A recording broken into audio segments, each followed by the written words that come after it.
Louvado seja Deus, meus queridos. Estamos iniciando nessa tarde, com um barulhinho aqui no fundo de alguns carros passando. Estamos iniciando o estudo bíblico dessa tarde de terça-feira. Eu quero convidar você para, juntamente comigo, estarmos lendo e possivelmente vendo todo aqui o capítulo número 5. Né? O capítulo 4 vimos ontem, hoje vamos ver o capítulo número 5. Então, vou dar a leitura do capítulo. Versículo 1 e 2. E vi na destra do que estava sentado sobre o trono, num livro escrito por dentro e por fora, selado com 7 selos. E vi um anjo forte, bradando com grande voz: quem é digno de abrir o livro e de desatar os seus selos? Bom, meus queridos, no tempo antigo era comum, na época de João, que os rolos aonde se escrevia eram feitos de couro, e por serem caros, eles normalmente eram escritos dos dois lados. Bom, este livro que está sendo dado que está sendo visto, na verdade, com os seus selos, eles estão diretamente, também da mesma forma, escritos dos dois lados. Nós conseguimos ver, também pelo contexto histórico, que muitas vezes algumas cartas que eram mandadas, mensagens que eram mandadas pelos poderosos, pelos reis, eles colocavam então um seu selo, que era colocado então sobre uma marca em cima de uma cera quente, que tinha a marca, estava selado. Também essa carta, no caso, sendo enviada para algum lugar. Também existia, quando diz respeito a alguns testamentos que se fazia, que não se escreviam tudo aquilo que se queria dizer no mesmo momento.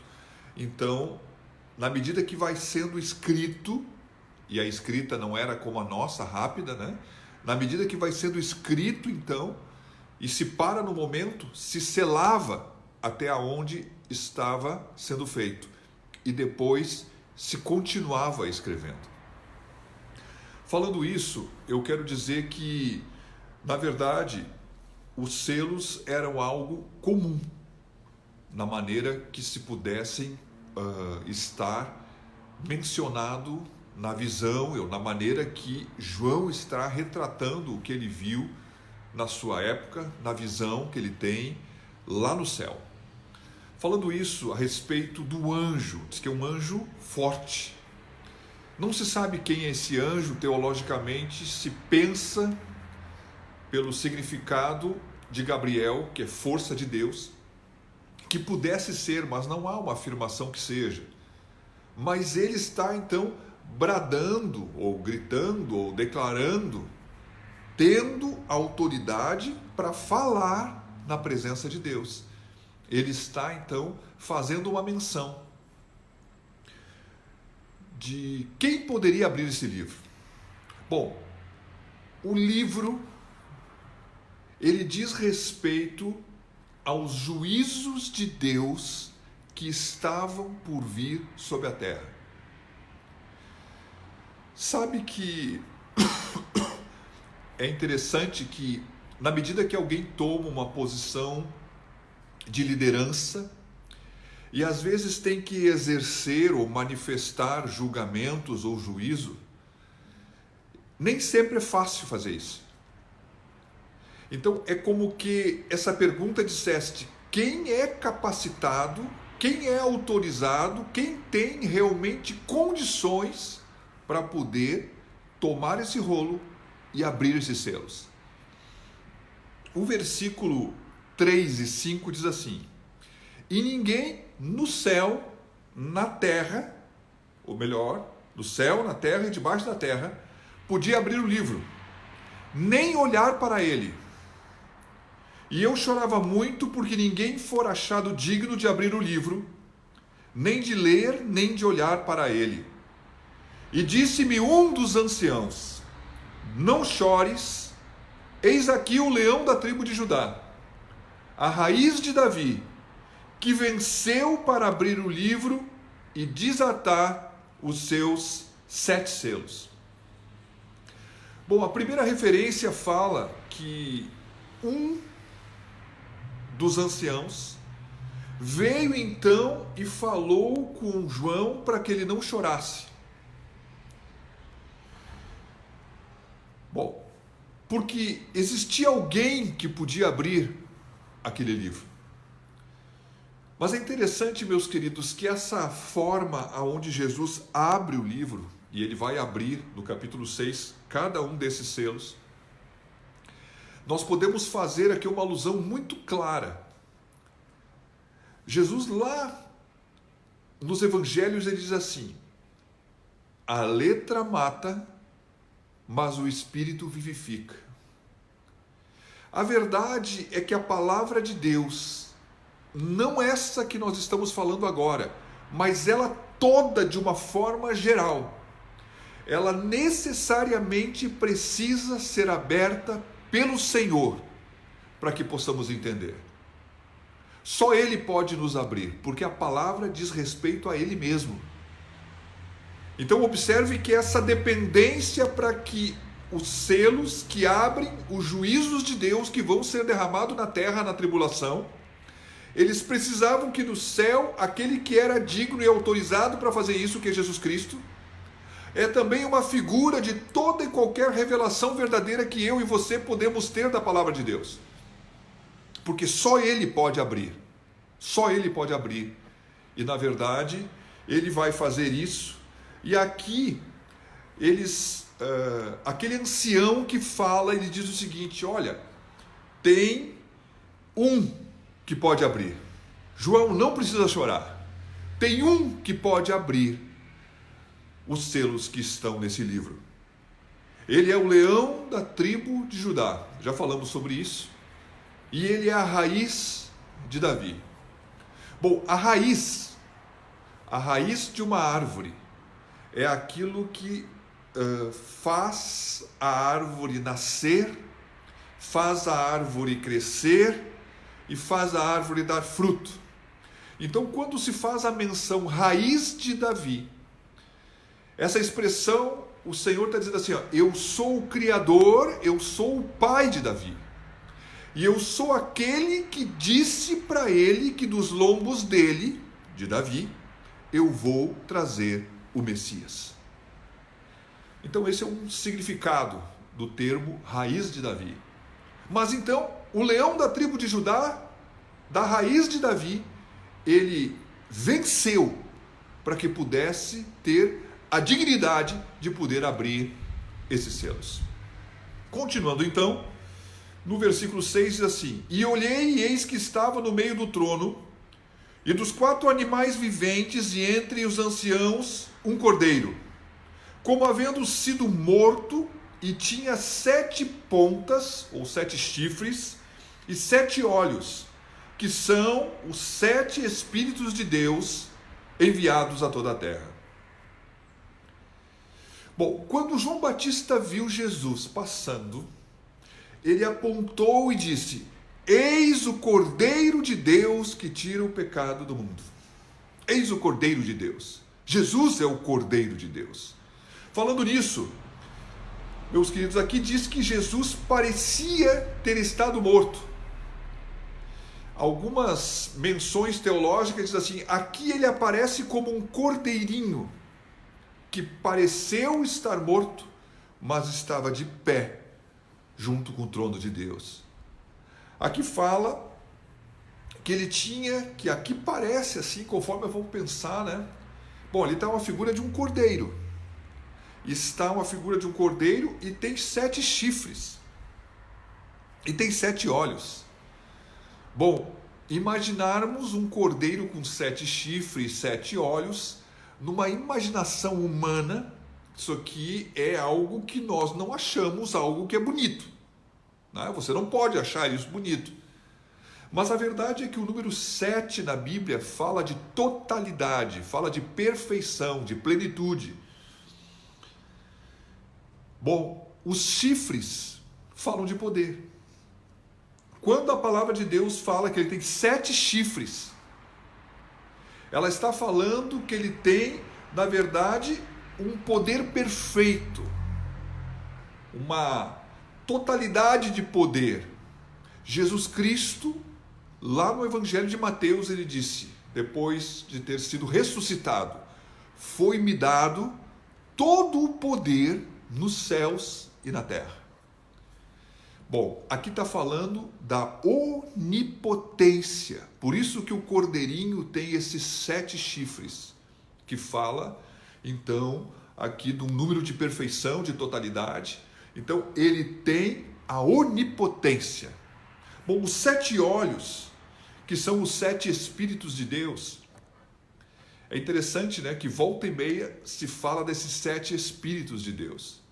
Esses 7 Espíritos de Deus são 7 virtudes que o Espírito Santo tem, porque o Espírito de Deus é um só. Então, existe o Espírito do Senhor, existe o Espírito de sabedoria, existe o Espírito de entendimento, existe o Espírito de conselho, existe o Espírito de poder e existe o Espírito do temor do Senhor. Bom, meus queridos, nós olhando para isso, o que nós vamos dizer? Esses 7 olhos que o cordeiro tinha na visão, ou tem na visão, eles revelam a onisciência de Deus. Então ele é onipotente e ele é onisciente. Falando isso, podemos dizer que ele sabe tudo, ele vê tudo, ele entende tudo, ele conhece tudo. Louvado seja Deus, porque nós sabemos que isso é plenamente aceitável e verdadeiro e ninguém vai questionar um negócio desse. Caminhando então, versículos 7 e 8. E veio e tomou o livro da destra do que estava sentado no trono. O cordeiro foi lá e tomou o livro da destra do Pai, né? Daquele que estava sentado no trono. E havendo tomado o livro, os 4 animais e os 24 anciãos prostraram-se diante do cordeiro, tendo todos eles harpas e salvas de ouro, cheias de incenso, que são as orações dos santos. Bom, João estava vendo aquilo que iria acontecer depois do arrebatamento da igreja. Bom, isso que ele está falando aqui, aonde o Senhor se apresenta como um cordeiro, no momento que ele toma esse livro, porque ele é o único digno de abrir, ele vai começar a exercer o seu papel de leão. Sim, o leão da tribo de Judá, ele tem direito de abrir esse livro. Bom, quando ele recebe o livro, diz a palavra de Deus que os seres viventes e os 24 anciãos se prostram e o adoram. Bom, meus amados, e diz que eles têm taças que contêm dentro dela a oração dos santos. Bom, o que é, ou quais são as orações que deveriam estar dentro dessas taças? Bom, tem alguns que dizem que essas orações poderiam ser a oração para que Satanás fosse destruído, para que Jesus pudesse vir na segunda vinda, que ele vai vir lá no fim da tribulação, visto que a tribulação está começando na terra,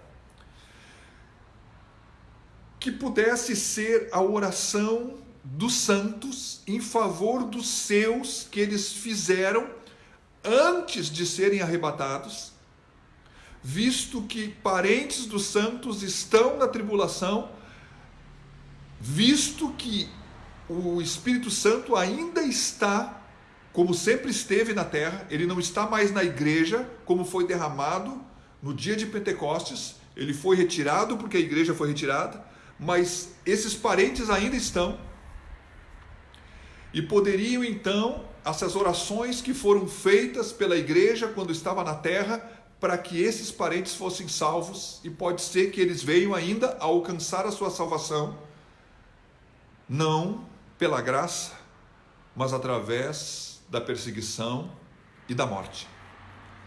Falando isso, são suposições, mas parece mais provavelmente que ali possa ser o conjunto total das orações dos santos, que muitas vezes clamaram por coisas que ainda não se cumpriram ao longo de todos os séculos, cuja oração dos santos sempre concorreu ou buscou que a vontade de Deus fosse feita.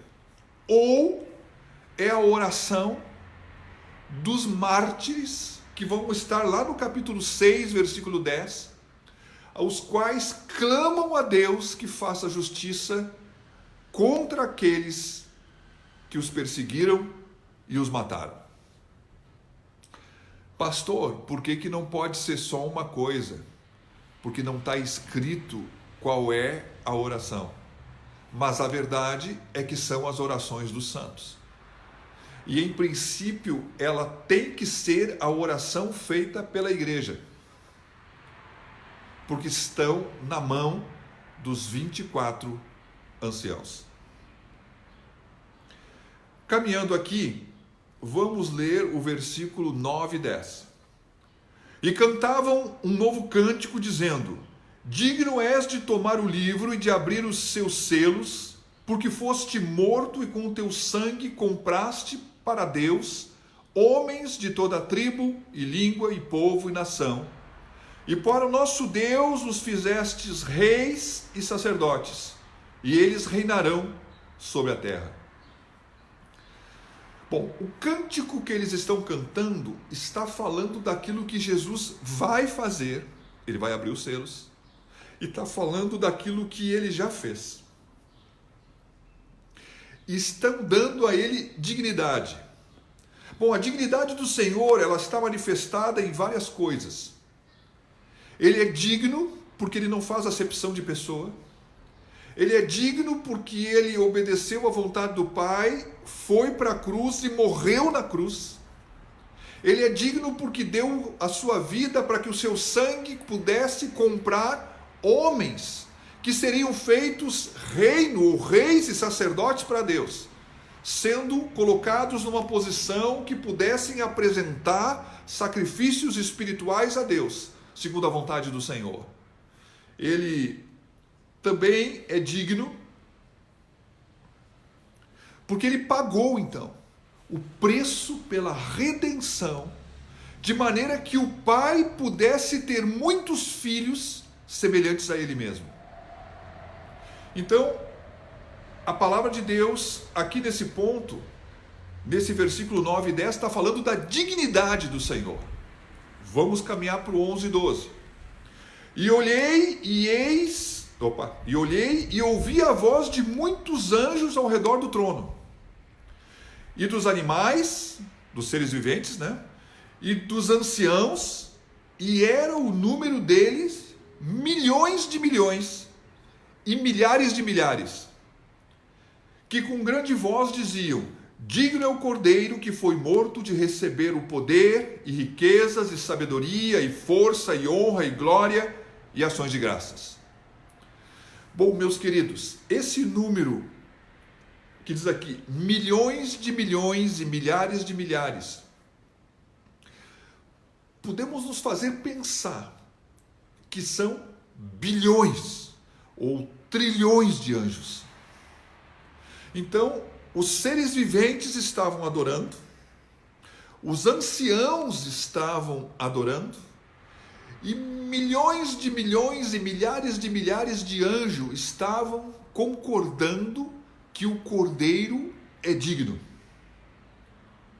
Digno é aquele que foi morto, de receber, isso aqui é interessante, de receber então poder, riqueza, sabedoria, força, honra, glória e ações de graça. Então, eles estão dizendo, ele é digno de receber. Bom, ele é digno de receber, isso eles estão dizendo, mas eu vou trazer isso para nós. Ele é digno de receber o poder. Então, ele precisa reconhecer, nós precisamos reconhecer que ele está acima da nossa vida, está acima da nossa casa, está acima da congregação, ele está acima da nação, ele está acima de tudo. Nós precisamos dar a ele todo o poder. Bom, ele é digno de receber riquezas. Meus queridos, ele é digno de receber as nossas ofertas, sejam de ouro, de prata, ou seja do que for. Ele é digno de receber riquezas. E quem dá, deve dar para ele. Ele é digno de receber sabedoria. Pô, mas ele não tem toda a sabedoria? Tem. Mas ele é digno que toda a sabedoria que ele compartilhou comigo e com você, que nós possamos oferecer esse instrumento dado por Deus, essa dádiva, para que de alguma forma possa servi-lo. Ele é digno de receber força. Pô, mas ele não precisa de força.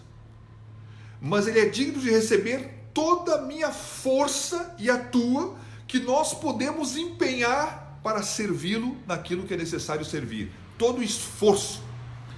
Ele é digno de receber honra. Meus queridos, sim, ele é digno de ser honrado. Ele é digno de ser respeitado e amado por todos os homens, inclusive eu e você. Ele é digno de receber glória.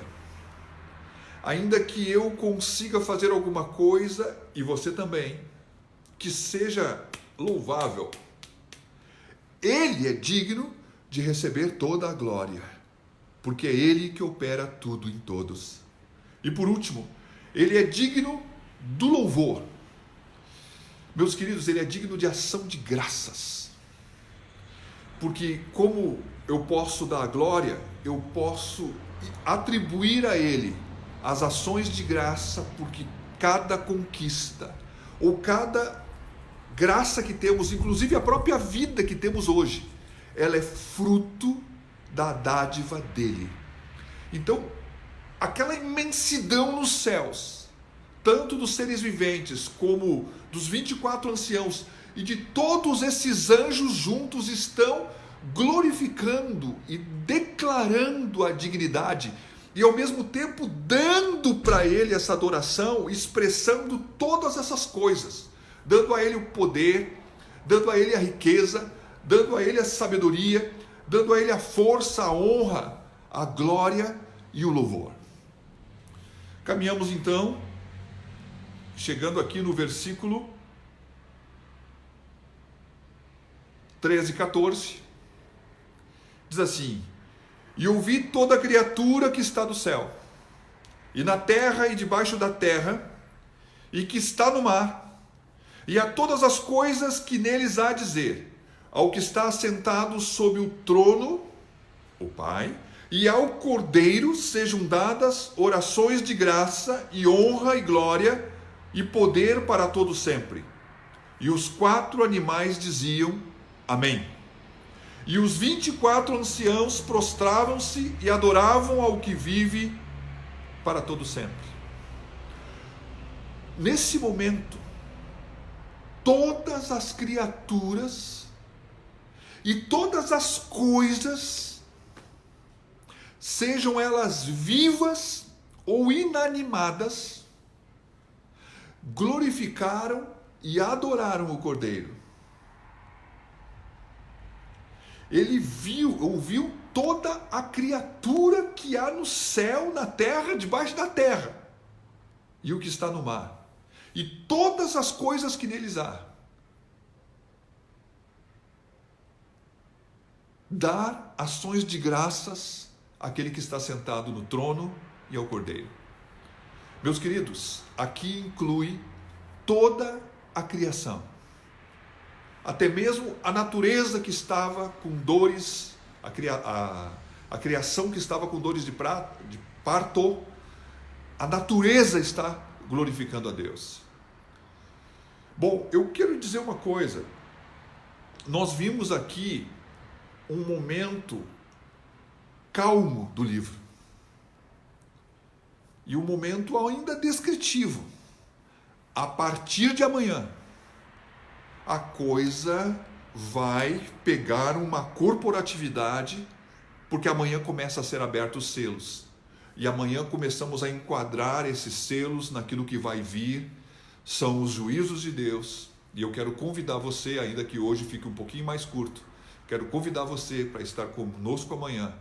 E a partir de amanhã, então, o livro, ele já não descreve somente essa cena do céu, mas ele começa a descrever a largura, a altura e a profundidade dos juízos de Deus.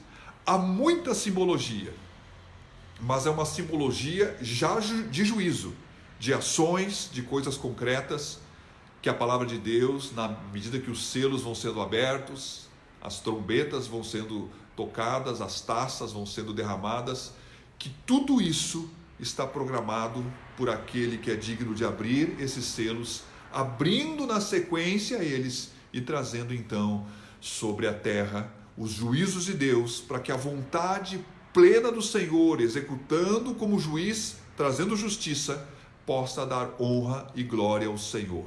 Os céus glorificaram, porque todo mundo estava esperando, inclusive a própria criação, que ele pudesse tomar esse rolo e pudesse começar a abrir esses selos, para que tudo aquilo que está escrito seja consumado e o Senhor seja inteiramente glorificado e volte a ter paz em tudo aquilo que Deus fez. Então amanhã iniciamos o capítulo 6, com certeza muito diferente de hoje, que é um pouquinho mais teórico, fazendo uma ilustração. Amanhã vem os juízos diretos. Eu te espero amanhã, que Deus te abençoe, em nome de Jesus.